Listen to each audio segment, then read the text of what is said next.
I guess there's always been misunderstandings about baptism, even all the way back to the first century.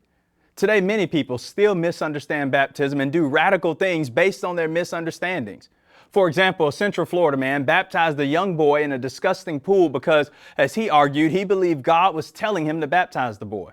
While many have not gone to such depths concerning their beliefs about baptism, there's still a ton of confusion related to this biblical subject. There are few subjects that start a religious debate like the subject of baptism. Every religious group in Christendom seems to have their own take on what baptism is and how much attention should be given to it. And though there might be much confusion surrounding baptism today, the New Testament tells us in Ephesians 4 and verse 5, there's one baptism.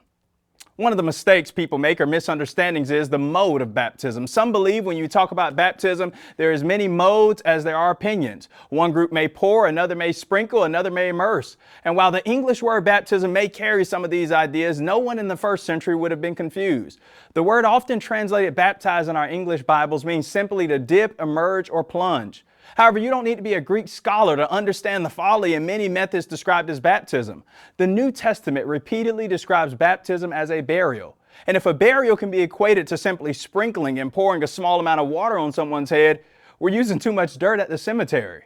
The truth is there's only one biblical way to baptize someone, and that is a full immersion in water. A second misunderstanding concerning baptism is that many believe it's a good thing, but it's not necessary for one to be saved. The argument goes something like this: you can be baptized if you want to, but Jesus doesn't care if you're baptized in the end.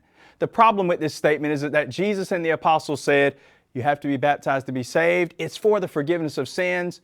And while we might not understand why it means that much to God, it does. And if we want to be right with Him, we'll be baptized His way and for the reason that He said.